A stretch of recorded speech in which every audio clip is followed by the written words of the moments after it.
धारचूला में दूसरे दिन भी भारी गहमा गहमी का माहौल रहा।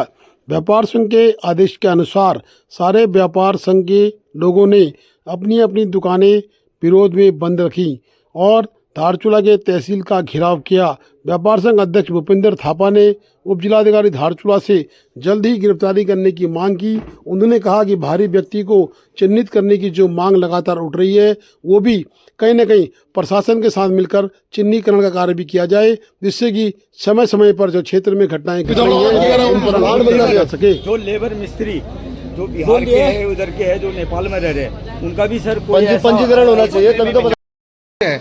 ये अभी हाल में रह किसके घर में रह रहा था, कहाँ पर रह रहा था, ये भी तो जानकारी का विषय है। ये पूरी जानकारी लेनी चाहिए। जो भी ये कार्रवाई कर रहे हैं या जो भी हरकत हो रहा है, चार बार हो गया है। 4 बार में सब ये जो व्यापारिक गतिविधि से जुड़े हुए व्यक्ति इसमें जो और ये जहाँ भी व्यापार संघ को बदनाम करने की कोशिश कर रहा है और यहाँ सामाजिक विघटन डालने की ऑटोमेटिकली व्यापार संघ बदनाम हो रहा है। कोई कारीगर था, कोई मिस्त्री था, कोई नाई था, तो उस चक्कर में व्यापार संघ ही तो बदनाम। लगातार चर्चा परिचर्चा के बाद ये निश्चित हुआ कि 3 बजे व्यापार संघ धारचूला की एक बैठक आहूत की जाएगी। उक्त बैठक में सभी समुदाय के लोगों को बुलाया जाएगा और जितने भी बाहरी व्यक्ति यहाँ पर आकर व्यवसाय कर रहे हैं, चाहे वो बढ़ई का कार्य कर रहे हो, नाई का कर रहे हो, धोबी का कार्य कर रहे हो या जूता सिलने इत्यादि का जो भी वो कार्य यहाँ पर कर रहे हैं, उनका शिनाख्तीकरण किया जाएगा और जो व्यक्ति संदिग्ध लगेगा या फिर जो व्यक्ति एक क्राइटेरिया के अंतर्गत जो तय की जाएगी नहीं आता है, उसको धारचूला छोड़ना पड़ेगा। इसके लिए कमेटी बनाने की बात भी उठी है। अब देखना कि व्यापार संघ जल्दी ही कमेटी बनाने के बाद प्रशासन के साथ मिलकर उक्त कार्य को कब तक संभव कर पाता है। जनप्रतिनिधियों ने भी और हमारे लोगों ने भी हमसे कहा है कि भाई बाहरी व्यक्ति, बाहरी व्यापारी सब हटेंगे। तो वो कौन कौन हटेंगे, हम व्यापार संघ के लोग एक होकर मीटिंग करके इसका निर्णय लेंगे। सुनो आज लड़कियों को न्यायालय में प्रस्तुत किया जाएगा। लड़की अपना बयान देंगी कि हमारे साथ ये हुआ, हम वहाँ पर गए, इस तरह से वो पूरा बताएंगी। उसके आधार पर विवेचना आगे चलेगी। उसके आधार पर उनको आगे जो धाराएं बढ़ाई जाएंगी, है ना, जो जिस तरह से वो बयान देंगी वहाँ पर, तो उसके आधार पर होगा। ठीक है ना, कि आने वाले समय में दोबारा से ऐसी पुनरावृत्ति को न दोहराया जाए। मतलब ये संभव कैसे हो पाएगा, क्योंकि ये पहला केस ऐसा नहीं है। 4 बार ऐसे केस हो चुके हैं, 4 बार हम धरना दे चुके हैं, 4 बार ऐसे जन आक्रोश आ चुका है। लेकिन क्या फायदा कि अगर हम अभी जन आक्रोश आए हैं, लड़का जेल चला गया, फिर हम साथ बैठ जाएंगे। ऐसे जी बिल्कुल, जिस तरीके से पुलिस प्रशासन ने अपनी फुर्ती दिखाई उसके लिए मैं प्रशासन का धन्यवाद कहना चाहती हूँ। लेकिन एक बात ये भी कहना चाहती हूँ कि सीमांत क्षेत्र होने के नाते यहाँ पे ऐसी व्यवस्था होनी चाहिए कि पुनः से दोबारा ऐसी पुनरावृत्ति न हो, क्योंकि ये पहली घटना सीमांत क्षेत्र में नहीं है, ये 4थी बार की घटना है। मैं आने वाले समय के लिए पुलिस प्रशासन यहाँ के जनप्रतिनिधियों के साथ मिलकर एक ऐसी व्यवस्था के लिए कहना चाहूंगी कि जो आने वाले समय में ऐसी घटना को पुनरावृत्ति न हो। कहना चाहेंगे लड़कियों के लिए मैं कहना चाहती हूँ कि वो तो अभी नाबालिग थी, उनको निश्चित तौर से जो लड़के ले गए उनको बहला फुसला कर ले गए हैं। और लड़कियों के पास अभी वो छोटी 14 साल की मात्र बालिकाएं हैं, तो उनके पास अभी इतना सक्षम दिमाग भी नहीं है कि वो किसके साथ जाना चाहिए, किसके साथ नहीं जाना चाहिए। उनको जरूर बहला फुसला कर उनको यहाँ से ले जाया गया है। सीमांत की लड़कियों से मैं कहना चाहती हूँ कि आने वाले समय में वो किसी के भी बहकाव में ना आकर अपने किसी की बहकाव में नहीं आना चाहिए और अपने दिमाग का संयम रखना चाहिए और आने वाले समय में ऐसी घटनाओं को पुनरावृत्ति न किया जाए। का भी समाधान हो गया है। कानून के लंबे हाथ होते हैं और कानून ने जो है अपराधी को पकड़ दिया है और अपराधी के खिलाफ कानून अपना काम कर रही है, पुलिस प्रशासन अपना काम कर रही है। हम सब लोगों से निवेदन करना चाहते हैं कि इस प्रकार की बयानबाजी ना करें, जो सीमांत क्षेत्र में जो है उपद्रव फैले और जो है आतंक फैले और असंतोष फैले। तो सभी लोग मिलजुल कर, हम जो नगरवासी है, सीमांतवासी है, जनजाति है, रंग समुदाय के हैं, अन्य वर्ग के, हम सभी संगठन के लोग एक होकर सीमांत क्षेत्र को बचाने की पहल हम लोगों की जिम्मेदारी है, कहकर नेतृत्व है। लेकिन मेरा कहने का मतलब ये है कि जितना भी बाहरी लोग आते हैं वो लोगों का वेरिफिकेशन सबसे पहले पुलिस प्रशासन द्वारा किया जाता है। तत्पश्चात व्यापारी होने पर व्यापार मंडल इसका सदस्यता उसका बनाता है। लेकिन पहले जो है हम पुलिस प्रशासन द्वारा किया हुआ वेरिफिकेशन के आधार पर ही उसका जो है व्यापार मंडल द्वारा सदस्यता ग्रहण किया जाता है। और जो है कुछ कतिपय लोगों द्वारा ऐसा कहा गया है कि भूपेंद्र साहब इसका सत्यापन करता है, लेकिन ऐसा कहीं से कहीं तक नहीं है। मैं सब लोगों से अनुरोध करना चाहता हूं कि व्यापार मंडल से पहले भी हमारा स्थानीय प्रशासन है, पुलिस प्रशासन है, उसके पश्चात ही जो लोग वेरिफिकेशन होता है उसके बाद ही जो है व्यापार संघ में आते हैं। और व्यापार संघ में भी हम लोग सभी व्यापारी मिलजुल कर इसका सत्यापन करते हैं और सही होने पर उसको व्यापार संघ का सदस्यता देते हैं।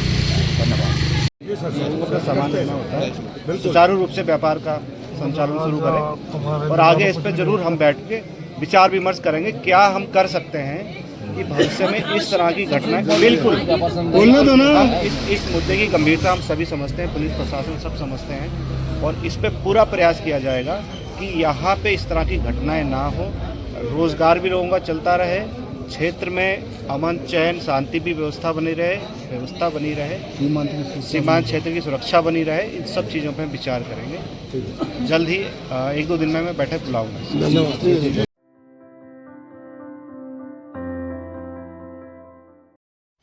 नेशनल स्कॉलरशिप स्कीम में एक विद्यालय के 8 विद्यार्थियों का हुआ चयन। राजकीय उच्चतर प्राथमिक विद्यालय मतकोट ने राज्य में बनाया रिकॉर्ड। खेल तथा शिक्षा के क्षेत्र में रोल मॉडल बन रहा है मतकोट विद्यालय। जिला पंचायत सदस्य मर्तोलिया करेंगे विद्यार्थी अभिभावकों का सम्मान। राजकीय आदर्श उच्च माध्यमिक विद्यालय मतकोट से कक्षा 8 में अध्ययनरत 8 विद्यार्थियों ने भारत सरकार द्वारा आयोजित नेशनल मेरिट स्कॉलरशिप स्कीम परीक्षा उत्तीर्ण की है। उत्तराखंड में यह पहला विद्यालय है जहां से 8 विद्यार्थियों ने एक साथ इस परीक्षा को उत्तीर्ण किया। इस विद्यालय द्वारा इस परीक्षा में राज्य में रिकॉर्ड कायम करने पर इस क्षेत्र में खुशी की लहर व्याप्त है। यह सरकारी विद्यालय खेलकूद के साथ साथ विभिन्न प्रकार की छात्रवृत्ति परीक्षा में भी अब बनाने पर उत्तराखंड राज्य का मॉडल स्कूल बन गया है।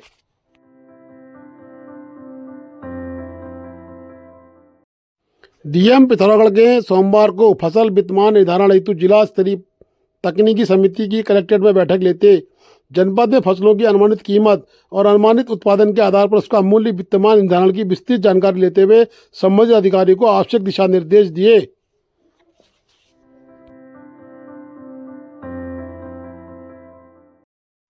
धारचूला क्षेत्र से लापता 2 नाबालिग बालिकाओं को पिथौरागढ़ पुलिस ने 24 घंटे के भीतर बरेली से सकुशल गिरफ्तार किया। बता दें, धारचूला निवासी एक व्यक्ति द्वारा कोतवाली धारचूला में तहरीर दी गई कि उनकी 2 नाबालिग बेटियां 14 साल और 15 साल लगभग को 1 तारीख को घर से बिना बताए कहीं चली गई हैं, जो काफ़ी ढूंढ खोज करने पर भी नहीं मिल पा रही हैं। वादी द्वारा दी गई तहरीर के आधार पर कोतवाली धारचूला में धारा 363 भारतीय दंड विधान के अंतर्गत अभियोग पंजीकृत किया गया। उक्त प्रकरण को गंभीरता से लेते हुए पुलिस अधीक्षक महोदय पिथौरागढ़ श्री लोकेश्वर सिंह के आदेशानुसार गुमशुदा बालिकाओं की तलाश हेतु पुलिस टीम गठित की गई, जिस पर क्षेत्रकारी धारचूला परोजल्ली के परीक्षण में कोतवाली धारचूला व एसओजी की टीम द्वारा गहन सुराग रसी करते हुए दोनों नाबालिग बालिकाओं को रोड स्टेशन बरेली से सकुशल बरामद किया। तब बालिकाओं के बयानों के आधार पर उनको भगाकर ले जाने वाले एक आरोपी इरफान पुत्र फिदा हुसैन निवासी नगरिया इज्जतनगर बरेली उत्तर प्रदेश को गिरफ्तार कर लिया गया है। नाबालिग बालिकाओं के बयानों के आधार पर मुकदमा उपरोक्त धारा में 3/4 पोक्सो अधिनियम और धारा 376 भारतीय दंड विधान की बढ़ोतरी की गई है। अभियुक्त को न्यायालय में समक्ष प्रस्तुत कर अग्रिम वैधानिक कार्रवाई की जा रही है। साथ ही पुलिस अधीक्षक महोदय द्वारा आम जनता से भी अपील की गई है, जनपद की शांति बनाए रखें एवं कानून व्यवस्था बनाए में सहयोग दें, कोई भी अफवाह न फैलाए और माहौल खराब करने का कार्य कोई भी ना करे। 3 फरवरी की सुबह धारचूला कोतवाली में हमारे पास एक शिकायत प्राप्त हुई थी, जिसमें 2 नाबालिग बच्चियां जो कि 15 वर्षीय की थी, इन दोनों बच्चियों को बाहर के किसी युवक के द्वारा इनको भगाने का प्रयास किया गया और इनको बताया गया कि हम आपको बैंगलोर लेके जा रहे हैं। इसमें पुलिस ने त्वरित कार्रवाई करते हुए मुकदमा पंजीकृत किया और विद इन 24 आवर्स दोनों बच्चियों को हमने बरेली से बरामद कर लिया है। साथ ही साथ 4 तारीख की रात्रि में एक अभियुक्त को पुलिस के द्वारा गिरफ्तार किया गया है और जिसे आज माननीय न्यायालय पेश किया जाएगा। इसी संदर्भ में मेरा सभी जनता से भी अनुरोध है कि जिले में शांति व्यवस्था बनाकर रखें और किसी भी प्रकार की अफवाह पर ध्यान न दें। अगर कोई अफवाह कोई फैलाने का प्रयास करता है तो उसकी सूचना पुलिस को अवश्य दें। Please do like, share and subscribe DCL News.